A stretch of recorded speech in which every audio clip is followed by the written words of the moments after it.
Good morning, everyone. Welcome to day 5, the final day of the media studio. It's always, it's bittersweet. We're tired, but we love it, right? We're running on adrenaline. Welcome back to the Sedona International Film Festival 2026.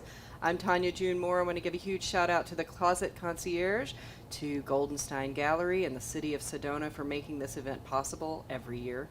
Thank you so much for your support. And I have another filmmaker in the seat. Please introduce your film and your name. Hi, I'm Jan Krawitz, and my film is a documentary short, Nice Girls Don't Ask. Woo! This one, fire. All right, you've brought a trailer, so let's give everybody an idea of what you've done here. Let's roll the trailer.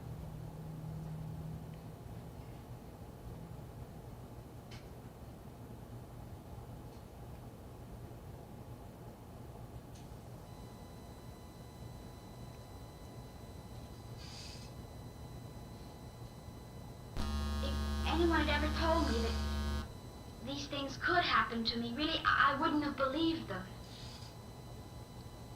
So I don't know if you'll believe me.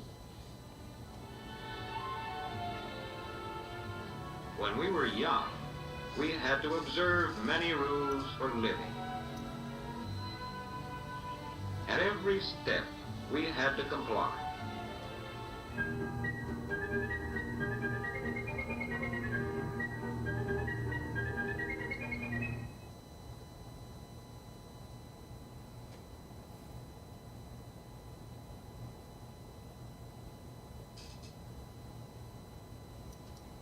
I love this so much. When I watched it last night, and I just went, embarrassment. Sheer embarrassment. This poignant. I know why you made the film, but how did you come across all of this footage, and how long did it take you to put it all together to make a complete story? Well, the film started with a box of toy ads that Yes. I received when I was making a film in the early 90s. And so my original idea was to make a film that would sort of subvert the gender messaging that was in the girl and boy toy ads from the 60s. They were primarily early 60s. So I started playing with that, and very quickly it became clear that it was a one-trick pony. So that right now is just the opening 30 seconds of the film. Yes. And then I decided to expand it I knew there was this whole body of footage of social guidance films. I used pieces of it in 2 prior films that I made about women's issues, Mirror Mirror in 1990, and I made a film called In Harm's Way in 96, and both of them used a bit of this footage. But for this film, I expanded my search significantly. So much of it is online now. So I actually looked at and transcribed about 129 films. Wow. And ended up using pieces, sometimes only a line, from 72 of them. Did you edit this? Yes. Brava. Thank you. This is very well done. And there were parts that I had to pause and take deep breaths. And the audience last night, how did they react to this? Well, it's interesting. I think the audience responds differently depending on the demographic, Mm-hmm. and it seemed like the audience yesterday was my demographic. Yes. So there was probably a bit of familiarity with some of the material, and yet, I think to see it in 4 decades after, or 5 decades, 6 decades after it was produced, it casts a different perspective. So there was some, I think, laughter of recognition and some gasps of Yes. horror. Right, well, right, and then, watching just the evolution of this, and I just feel like it's so profound right now, and what's happening right now. Is this really what we're doing here? What was it like getting the call, getting into this festival?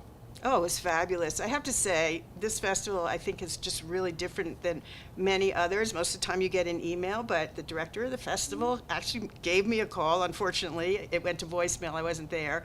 So I emailed him the day after, and, we had a nice email exchange. I actually had an earlier film in this festival in 2005. It was a documentary called Big Enough that was about a group of little people that I had made a film about 20 years earlier and then revisited in a film 20 years later, see how their lives had evolved. And I wasn't able to attend at that time with that film, so I was so thrilled to be able to come. And it's just such a filmmaker-friendly festival. We are the Filmmakers Festival. We've come a long way since 2005, so I think you would have been really astounded to see the difference. We've grown a lot. I wish you the best of luck with this, and there is a pretty sizable part of me that wants you to make it longer. And and get distribution and get it out there as messaging to the world. Is that what you're looking for? No, actually, I mean, that's so interesting you say that, because I feel like, I've been making films since the mid-'70s, and I've taught filmmaking for 42 years, documentary filmmaking, and, I'm always of the less is more adage, and so... You're a social media person. Most of the films I see, I think, are too long, and even when I sit with an audience at this one, I think, oh, should I cut a minute out?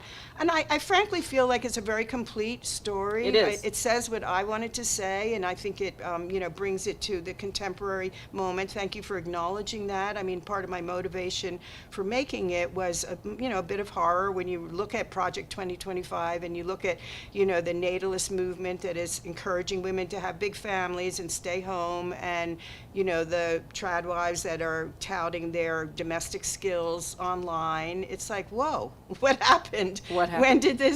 When did this pendulum swing back? I had one of my friends who said, I didn't burn my bra for this. Right? Touche. Touche, right? Well, thank you for bringing it here. I really think this is eye-opening. I can't wait to hear what the second audience thinks great. about this. And congratulations. I can't wait to have you back. Please make another film. Thanks for having me. You're welcome. And we'll be right back right after this with an extra filmmaker, or 10. And I'll see you soon.